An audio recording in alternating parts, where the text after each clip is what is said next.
नमस्कार दोस्तों, target with PS Parihar channel में आपका स्वागत है। आज के इस वीडियो में हम लोग बात करेंगे बीपीएससी की, लेखपाल भर्ती की, शिक्षा सेवा चयन आयोग की और बीएड एंट्रेंस 2023-25 की। तो वीडियो को जल्दी से लाइक कर दें, शेयर कर दें। जिन छात्रों ने चैनल को अभी भी सब्सक्राइब न किया हो तो जल्दी से सब्सक्राइब कर लें, ताकि आप लोगों को इसी प्रकार की ऑथेंटिक अपडेट से सबसे पहले मिलती रहे। आगे बढ़ने से पहले एक सूचना है उन विद्यार्थियों के लिए जो विद्यार्थी किसी भी प्रतियोगी परीक्षा की तैयारी कर रहे हैं। वे सभी अभ्यर्थी टेक्स्ट बुक के इस प्लेटफॉर्म पर आकर के अपनी तैयारी पूरी कर सकते हैं। यहाँ पर एक ऑफर है द बिग फिनाले के नाम से 26 तारीख से लेकर के 29 तारीख के बीच में टेक्स्ट बुक में जो ईयरली पास था 399 रुपये का, वो अब केवल 269 रुपये का कर दिया गया है, जिसमें एक साल के लिए आप लोग अनलिमिटेड जो मॉक टेस्ट है उसमें भाग ले सकते हैं। और टेक्स्ट बुक में लगभग 750 से ज़्यादा भर्तियों के 70,000 से ज़्यादा मॉक टेस्ट उपलब्ध हैं। वहीं पर एक टेक्स्ट बुक का पास प्रो है, ईयरली पास ये भी है, जिसकी कीमत 699 रुपये थी, उसकी कीमत मात्र 359 रुपये कर दी गई है। लेकिन इसमें एक चीज़ और है कि अगर आप लोग एक कोड का प्रयोग करते हैं TWP, तो आपको 10% की छूट भी देखने को मिल जाएगी। एक बात और बता दूं कि चाहे आप रेलवे की तैयारी करें, चाहे टीचिंग की तैयारी करें, चाहे SSC की तैयारी करें, चाहे स्टेट सर्विस की तैयारी करें, किसी भी, आपको सारी भर्तियों के यहाँ पर मॉक टेस्ट मिल जाएंगे। 12 लैंग्वेज में मॉक टेस्ट उपलब्ध हैं। 16 लाख से ज़्यादा विद्यार्थी जुड़े हुए हैं। तो इसकी लिंक मैंने डिस्क्रिप्शन बॉक्स में दे दिया है, वहाँ पर जाकर के आप लोग आज ही इसे परचेज कर सकते हैं। चलिए शुरू करते हैं। अब बात करते हैं सबसे पहले बीएड 2023 और 25 की। बीएड का परिणाम जारी हो चुका है और बीएड की काउंसलिंग होनी है।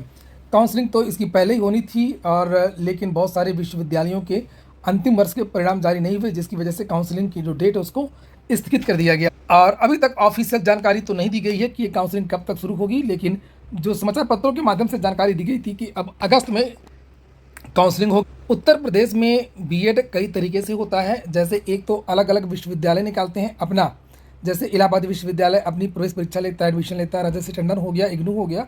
केंद्रीय विश्वविद्यालय BHU का अपना अलग रहता है। और एक होता है संयुक्त प्रवेश परीक्षा। और तो बात होगी संयुक्त प्रवेश परीक्षा जो हुई है, प्रदेश में लगभग 2,53,000 सीटें हैं, जिसमें 2,45,000 सीटें निजी महाविद्यालयों की, और लगभग 8 से 10,000 जो सीटें हैं वो एडेड विद्यालय और पूरी तरीके से गवर्नमेंट विद्यालय जिनकी फीस कम होती है।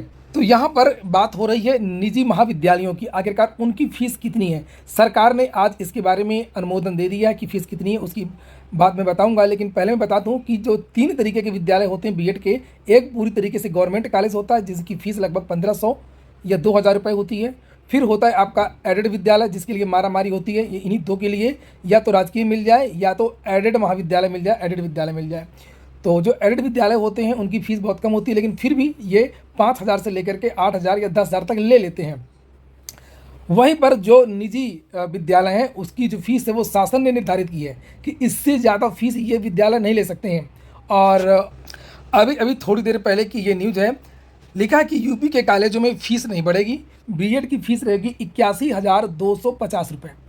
नीचे लिखा है कि यूपी की बीएड कॉलेजों में सत्र 2023-24 में भी फीस बढ़ोतरी नहीं होगी। शासन ने बीते सत्रों की तरह ही आगामी सत्र में भी बीएड की दोनों वर्षों की फीस 81,250 रुपये ही रखने पर मोहर लगा दी है। पहले साल शायद लगभग 52,000 लगती है, और जो दूसरा साल होता है तो उसमें लगभग 30,000 के आसपास फीस लगती है। नीचे यहाँ पर लिखा है, यहाँ पर टाइम देखिए पड़ा हुआ है 4 बजे 27 तारीख। शासन ने बीते सत्रों की तरह ही आगामी सत्र में भी बीएड की दोनों वर्षों की फीस 81,000, पहले साल 51,250 और दूसरे साल 30,000 रुपये। विशेष सचिव कल्लू प्रसाद द्विवेदी के फीस पर जारी उक्त आदेशों को CCSU ने बुधवार को कॉलेजों को भेज दिया है। और उम्मीद है कि अब बहुत जल्दी ऑफिशियल जानकारी भी आप लोगों को दे दी जाएगी कि आपकी जो काउंसलिंग है वो कब से होनी है। ऑनलाइन काउंसलिंग होगी। अगली सूचना है बिहार PCS की। अभी एक विज्ञप्ति जारी हुई है बिहार PCS की। जो 69वीं BPSC के आवेदन चल रहे हैं, 15 तारीख से आप लोग भी वहाँ पर आवेदन कर सकते हैं अगर आप लोग करना चाहते हैं PCS की तैयारी। तो बिहार से PCS की वैकेंसी आई हुई है, जिसमें 2 बार पदों की संख्या में बढ़ोतरी हुई है। ये दूसरी नोटिस है जिसमें ये बताया गया है कि श्रम परिवर्तन अधिकारी के पदों को जोड़ दिया गया है, और ये पदों की संख्या लिखी हुई है 63 पुरुष के 18 महिलाओं के। इस प्रकार से 81 पदों पर यह बढ़ोतरी हुई है। पदों की संख्या लगभग 450 हो गई है। याद रखिएगा, आवेदन की जो लास्ट डेट है वो 5 अगस्त है। 5 अगस्त के पहले आप लोगों को आवेदन करना है। न्यूनतम उम्र की जो गणना है वो 1 अगस्त 2023 से की जाएगी, और अधिकतम उम्र की गणना भी 1 अगस्त 2022 से की जाएगी। अगली जो सूचना है वो लेखपाल भर्ती की है। लेखपाल भर्ती का DV की जो नोटिस है वो जारी नहीं हो पा रही है। इसकी पहले विद्यार्थी परिणाम को लेकर के बहुत सारा परेशान थे। आप लोगों ने देखा होगा IPL में पोस्टर, धरना प्रदर्शन, ट्विटर अभियान बहुत कुछ हुआ, तब जाकर के इनका परिणाम जारी हुआ, लेकिन वो फाइनल परिणाम नहीं था और अभी इन विद्यार्थियों की डीवी होनी है। जैसा कि मैंने सुबह की वीडियो में भी आप लोगों को जानकारी दी थी कि यूपी ट्रिपल एससी छोटी छोटी बातों को लेकर के भर्तियों को रोक देता है।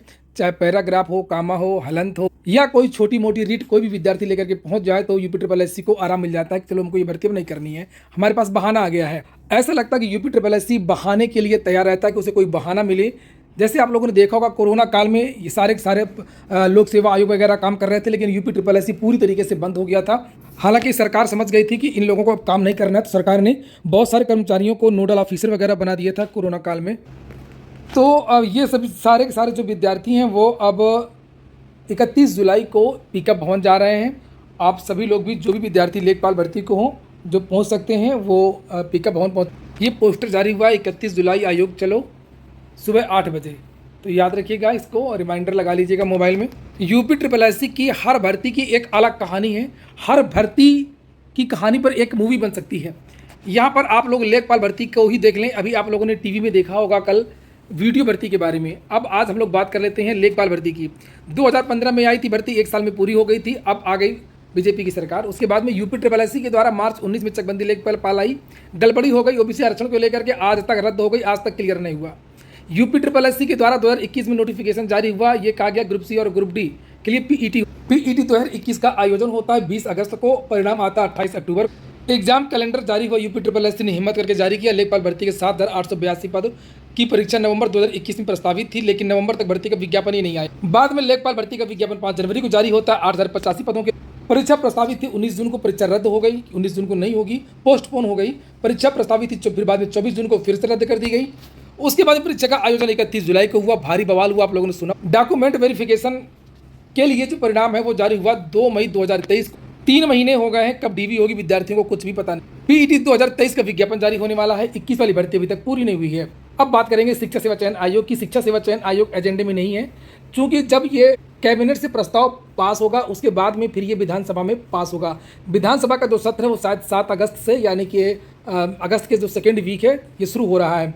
तो जब कैबिनेट में ही पास अब तक नहीं हुआ है तो ये विधानसभा में कैसे पारित होगा, ये सोचने वाली बात है। और जानकारी मिली है कि जो सरकार के पास एजेंडा है विभिन्न चीज़ों को लेकर के जो सत्र में पेश होने जा रहा है उसमें शिक्षा सेवा चयन आयोग नहीं है। हालांकि युवा मंच ने इसके संबंध में आज फिर से एक पत्र भी लिखा सीएम को। ये सीएम को पत्र लिखा गया है जिसमें कहा गया है कि शिक्षा सेवा चयन आयोग का गठन न होने से सभी जो भर्ती हैं, लाखों जो पद हैं, उनके चयन की प्रक्रिया ठप है और जल्द से जल्द आयोग का गठन किया। और इसके संबंध में 2 अगस्त को प्रयागराज के पत्थर गिरजाघर में धरना प्रदर्शन प्रस्तावित है। भवधीर राजेश सचान। तो ठीक है दोस्तों, ये हो गया आज का वीडियो आपको अच्छा लगा हो, आपके काम को तो लाइक अवश्य कर दें। जिन छात्रों ने चैनल को सब्सक्राइब न किया सब्सक्राइब कर लें। पूरा वीडियो सुनने के लिए बहुत बहुत धन्यवाद।